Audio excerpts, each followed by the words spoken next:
Good morning. Great to have you with us today for FY Idaho's Hope Conference. I want to let you know that I am Ruth York. I'm the Executive Director of Families and Youth of Idaho. And with me today are two very important people in the background of what we're doing. They're the ones who are making this all work today. You may see or hear from them occasionally. We've got Michelle Batten, who has a triple life at FY Idaho. She's our Director of Programs. Many of you know her as our family support guru, and she is by default our technical specialist for all things we do on the family side of FY Idaho. She did not ask for that role. She simply had the capability to do that role far and above someone like me. And we have Madeline Teitelbaum, who is in our second last day for us at FY Idaho before she's moving out of state to pursue a master's degree, for which we are very excited for her and very sad for us. She is also in the background providing invaluable technical service. She has been our youth programs coordinator for the past year and a half plus. So thanks for both of you for letting me focus on this PowerPoint today and doing all this stuff in the background. So everyone, so glad to have you with us. We do have a combination of people with us. This is a parent conference. It's a parent conference for parents who have a youth struggling with mental illness. But there are others of you who show up, and we have great gratitude for the fact that you care to show up and understand the family journey. So some of you are people who work with families, possibly people who work directly with youth, but in some way you care about the family journey when there's a child in the home with mental illness. So I'm going to speak more to parents today, and those of you who are working in the system but also are parents, then take this in as your journey to look at your own journey with hope. Why hope? So we get a chance every year to pick a topic for this conference that we always do in May, and we're trying to always pick a topic that will help parents in some way, given the conversations we've had with parents over the past several months before the conference. So this year we felt like hope was a theme that we'd been hearing about people who were really up against so much that it was hard to be maintaining hope some of the time. And it's a little different than what we've done before, because we always have the opportunity to look at what's really needed. Sometimes what seems needed is some more education about a part of the system that's confusing. Last year we did one on advocacy and how to bring your voice to the system and to make change and look for improved impact for your own child and family through using your voice.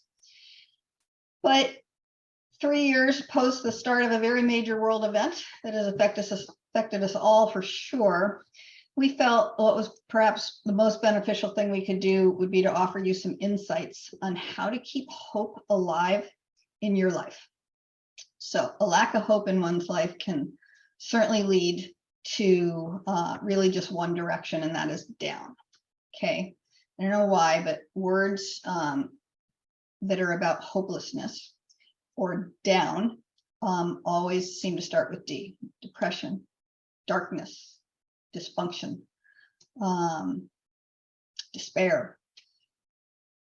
So national research shows us that it's been a struggle for all ages of Americans in the last few years, and a full-out crisis, according to our Surgeon General, for youth in terms of their mental health or lack of good mental health. So you can't have youth in crisis without having parents who are in crisis as well, and many of us have experienced that. And so there's just this huge ripple effect when anyone is in crisis, because it impacts families, all family. It impacts friends, many friends. It impacts coworkers. Our pandemic has impacted employers in a number of ways. So that's just some of why we felt that hope was an important topic to address this year. So let me talk to you a little bit about our goal today. It's to explore the topic of hope through research findings about hope, and through some activities that I hope will put you in touch with your ability to build hope in your life at times when it may feel like it's in short supply.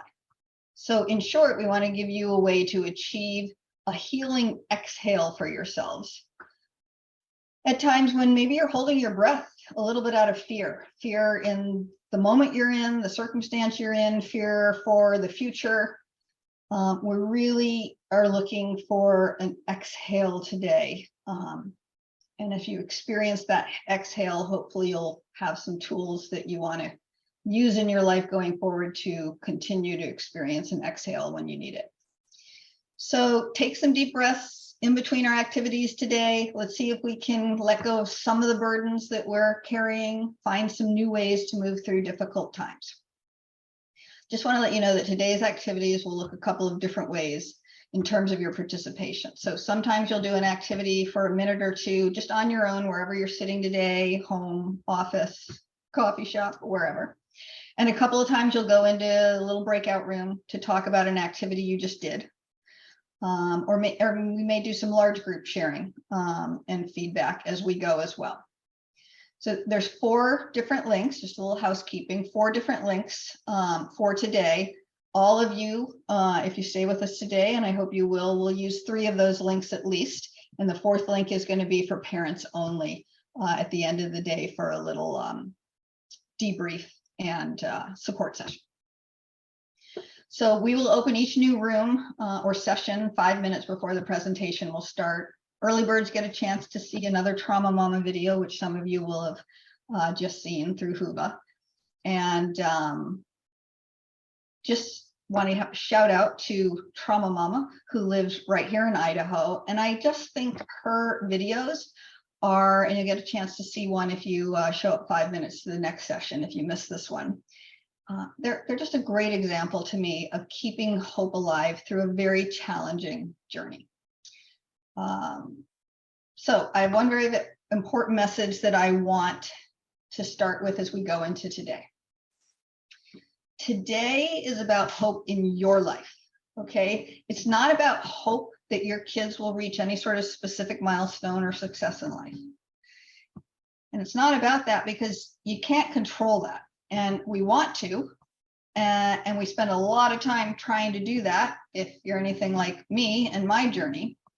But really, we can impact our children and their future, but we can't control it. What we can control is the hope we maintain for ourselves and our own lives, okay? So this is not about your children's lives. I know you live and breathe your children a lot. Today, we're looking at your life. And I need you to remember that as we journey through this day together. We're going to start our day together with a TED Talk by a man. I would have just loved to have him live here with us, but such was not to be, was not for lack of trying. His name is Dr. Chan Hellman. He's out of the University of Oklahoma. He runs the Hope Research Center there, and you guys will have both the link to this talk and enough about him to look into him as you would like to, and the work that they do there at University of Oklahoma. So I'm going to let him speak for himself on his work and what brought him to his work. This talk is very foundational to our day together. And I know that I plan to keep this talk close by me, literally for the rest of my life, because I think it can come into my life at different times and offer new inspirations.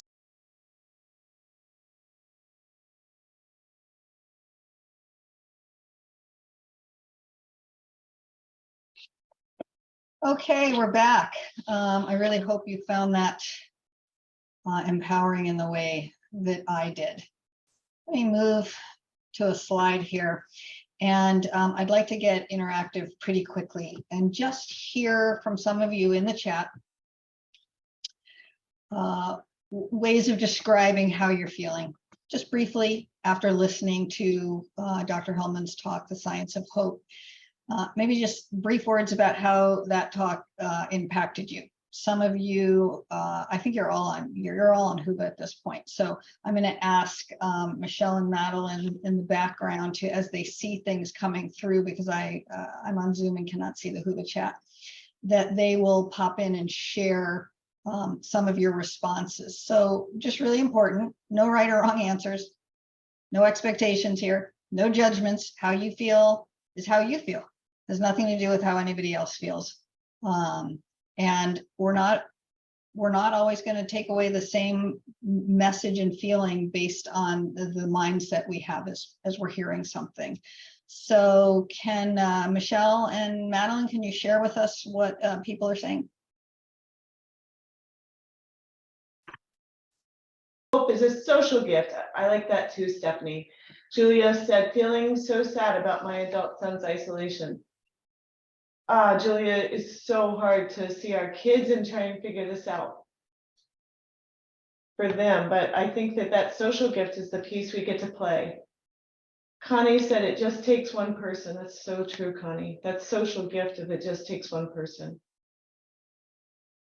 That was hugely impactful to me too. I just wrote that down for myself again. Like he heard you're okay, and that made a big difference in his life. Sometimes no words are better than anything else. I like that too, Connie.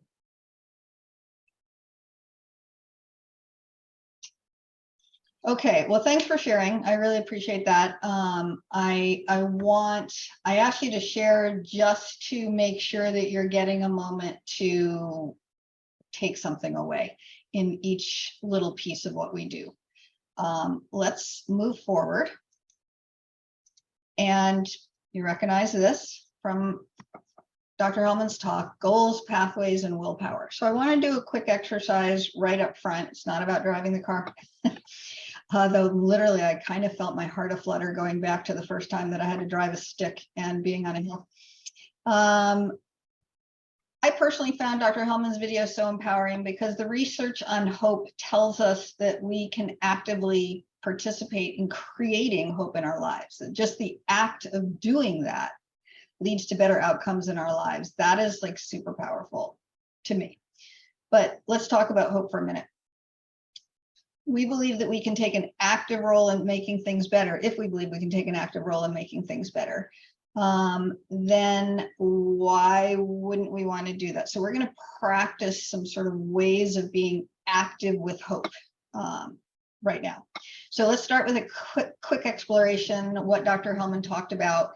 He said hope is made up of goals, pathways, and willpower. So we're going to do this activity right now to just see how these work together. Why do you need all three, and how do they interact with each other? So remember, this is about your life. All right. I want you to think of a goal.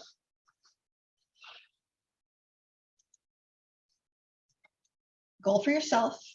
Write down. Hopefully you have something in front of you, or you can just jot down a quick note for yourself. Doesn't have to be big. Any goal you have for yourself. We're going to just use this as an example to get started this morning. Okay. And if you're somebody who just wants to like draw something to identify to represent this goal, that's fine too. All right. Now, make sure every minute to kind of brought to mind a goal. He talked about the pathway. What was his word? I'll think of it in a minute. About things that essentially get in our pathway. I just think of them as barriers or obstacles or challenges that we have to overcome, push through in order to achieve our goal. So take your goal and now just write down, in some way represent the things that are in the way of this goal. And I'm going to say there's got to be something, or you probably would have already achieved this goal for yourself, right? So there's something that we always have to move through to get to things that we haven't already been willing to do or accomplish in our life.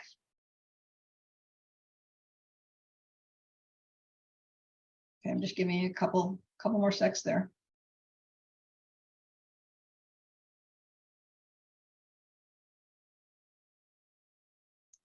And you can do this for yourself anytime, right? So you could take a little longer in doing this with some significant goals that you really care to make happen in your life. All right, so then the willpower that he was talking about comes into play, right? When you think of this goal and the path that you see to reach this goal, you just looked at what's in the path towards this goal. Do you have the willpower to get on that path and go to your goal? So if you can see that, you can feel and see, yeah, I think I can do that. Then that is a good goal for right now. Okay, that is the appropriate size goal, the appropriate thing in your life to take on. It's manageable in your life. But what if you just see these obstacles and you're like, I don't get how I would get around them? Then it's not the right goal for you at this time. Okay, pick a goal that has an easier, a clearer path for you, because what we don't want to do is set goals and not achieve them and keep that negative talk going that Dr. Hellman was referring to that says, I'm no good at this, I'll never be any good at this, I can't do this. So we're trying, I'm just using his example of goals, pathways, and willpower to, and hope begets hope. We set some goals and we can achieve those goals. It sets us up to realize, oh, maybe I'll set another one and achieve that, and you have forward movement in your life. So to me, this just gives us a nice formula. Dr. Hellman's goals, pathways, and willpower is really a nice formula for moving towards things that we want in our life, and a way of knowing when the timing is right for some of those things. Okay, I'm going to move on to our next slide. So hope. Let's review some important things about hope. My gosh, he just had so many great comments.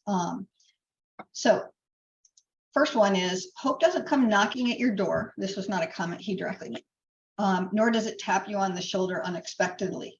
But if you hear this, you'll remember things that he said in his video, that this is essentially a summary of hope takes action, right? Doesn't just show up. We can actively create or cultivate hope in our lives. That to me is empowering, and I hope you find it that way too. Hope is the result of believing that change is possible. He said that. And that you have, or you will find, the tools to create it for yourself. So hope is a belief that you can make change happen in your life. And that you have the tools, you'll find the tools to make that happen. And another thing that's really important as we go through our time today is that hope is a habit. He said habit and habitual several times. We practice it, we work at it, like we work at creating other habits in our lives.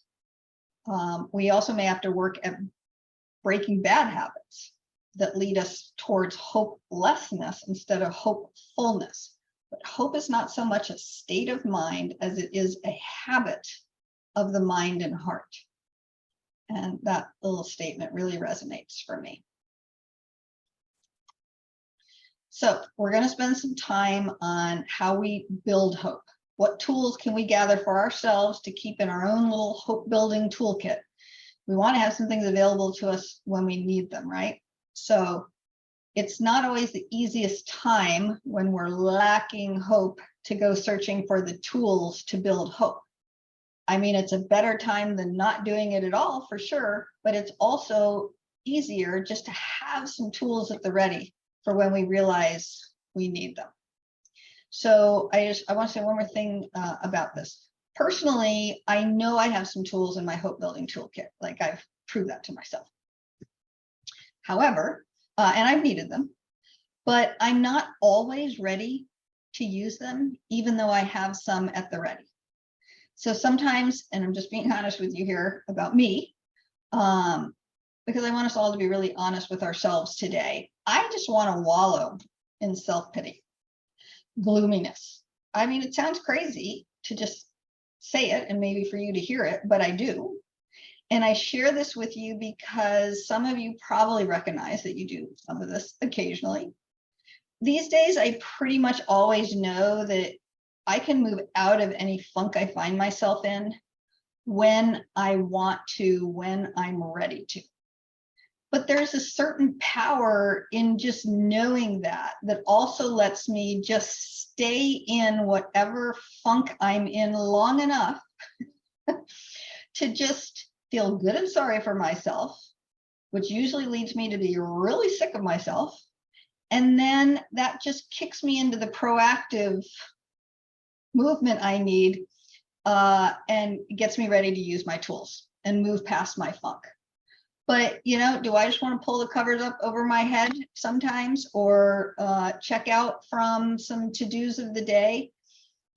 I just give myself permission to do it because I know I have these tools that I can pull myself out of when I'm ready. But I also know I'm not always ready. And I'm not saying that you should spend time not being ready. When you're ready, you're ready. I'm just sharing that I don't take it as a failure when I find myself stuck, because I've worked with these tools enough to know that they are nearby and that I will grab them and start doing the work I need to do when I'm ready. Now, I'm obviously not talking about like a clinical depression and saying, oh yes, I just choose to end that when I'm ready. And I'm talking, you know, that's not at all. I'm talking about less serious forms of depression, what I call sort of like a feel sorry for myself funk. For clinical depression, you still have the power to seek help, right? And that's like really vital. But the power I have over less severe times is to choose to stay in them and then to choose to move through them. So I'm not saying I suddenly turn on rainbows and I travel by unicorns to my pot of gold. That's not it. I'm just saying I start doing the action-oriented work of using tools to move through hard times. And I know all of you can do that too. And many of you already do. Okay. So this is one of only two somewhat busy slides I have with lots of information. Don't try and go through this all at once, and certainly don't try and be recording notes for yourself, etc. Let's just talk about some of this together, and you'll have access to this yourself. I'm going to provide these slides you'll have access to, of course, and then I'm going to provide you the book that I took this from. It's called Learn Hopefulness. So on the left are opportunities that we have for practicing hopefulness throughout our day, throughout our week, throughout our lives, basically. So the author calls these decision points. I just sort of rename them for myself mindset choices. So think of them either way or however they help you.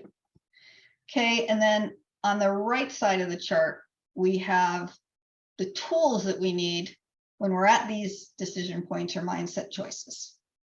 And I think of these as, or I just rename them here as habits, because these are the habits Dr. Hellman's talking about. So on the left,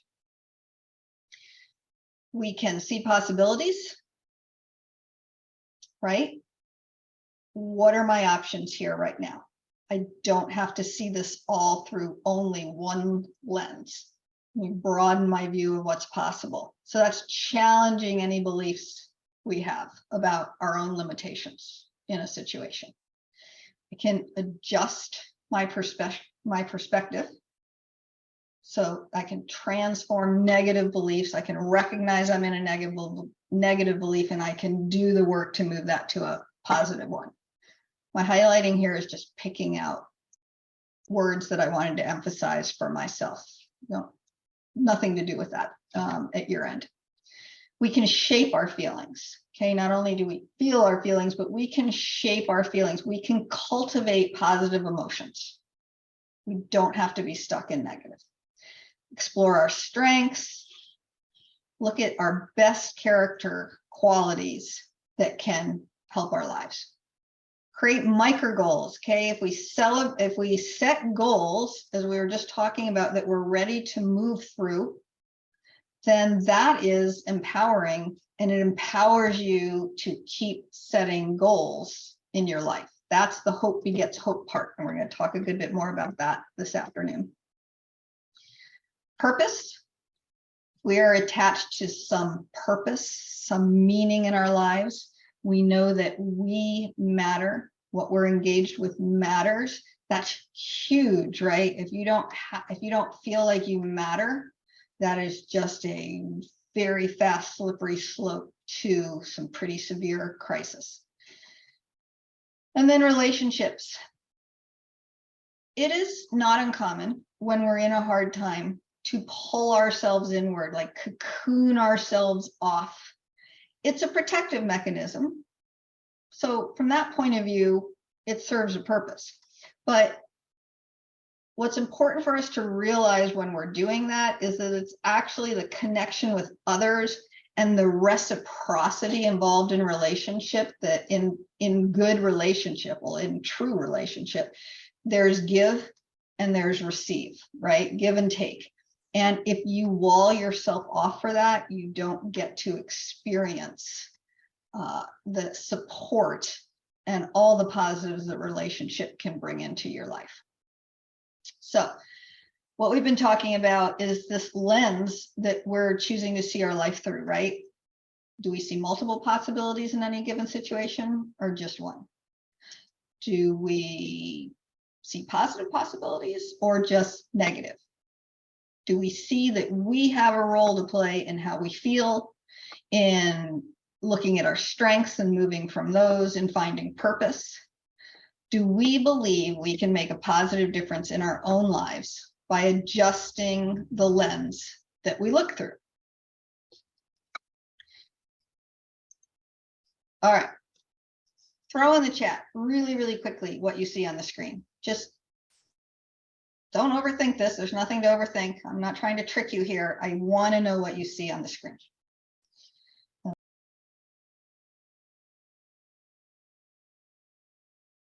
So I'm going to just ask a couple of questions here. Did you see anything different after you were prompted by what other people heard in the chat? Did you suddenly go, wait, what? There's a rabbit, or wait, what? There's a bird? There's no right or wrong to what we're seeing here. The artist drew this for us to see what we see. Did the artist make it possible for us to see two things, a bird or a duck type animal or a rabbit? Yeah. What did I see when I first looked at this? I saw a duck. My eyes were just drawn to the left side of the screen, and I saw the bill of a duck or a bird and was like, yeah, it's a bird. And then I had to get cued to see the rabbit. Can't remember what the discussion in the book was as he showed, the author showed this picture, but only when he indicated there was more to see than one thing did I find that. So I wasn't really looking with a lot of possibility at first. I just went to go to pictures, show you something, and I see it, I'm done. Okay, that's normal. I'm not saying there's anything bad about that. It's just that this is just an example of the lens that we have that we can expand or broaden when we look for more than one possibility out there. All the things that we were just talking about in our last slide come into play here. Our perceptions get adjusted, our possibilities get increased. So I just wanted to share that as sort of a fun way to be reminded of our lens and how we look at life through different lenses. What I want to do is, I mean, this sort of wraps that piece up there. The question is not what you look at, but what you see, right? So, and again, no rights or wrongs. Now, I want to give you guys some time to go into a smaller group setting and go and really have some conversation about what we've heard and participated in thus far. I want, and we'll prompt you in the chat for this, I want you to be able to speak to the video and anything that brought up for you that you would like to share. I'd like you to be able to go back here. Let's do a quick run back through our slides. Okay, the goals, pathways, and willpower exercise. We had some statements on hope, that hope is an active thing, and how either these statements or the fact that Dr. Hellman's talk and our own work with hope is in fact an active process. Our toolkit, building a toolkit for hope and why we would do that. And then these pieces here, and again, we can put some prompts in the chat for you when you're in your breakout rooms, so that these pieces of your toolkit and the mindset choices you have, and the habits that you can create that can take you forward in a more hopeful way of being, because hope is a way of thinking, right? That's the title of our whole workshop this morning. And that's what Dr. Hellman said. Hope is a way of thinking.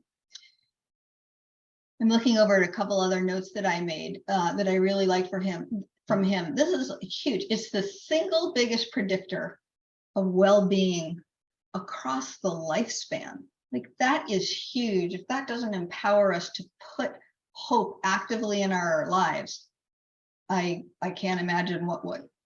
So let's go to breakout rooms, and I just want you to do some free thinking and talking on what we've figured out so far this morning about hope, the role it plays in our life, the role it can play in our life, and any of the actual science around it that we've talked about this morning. And then we'll see you back here very briefly before we.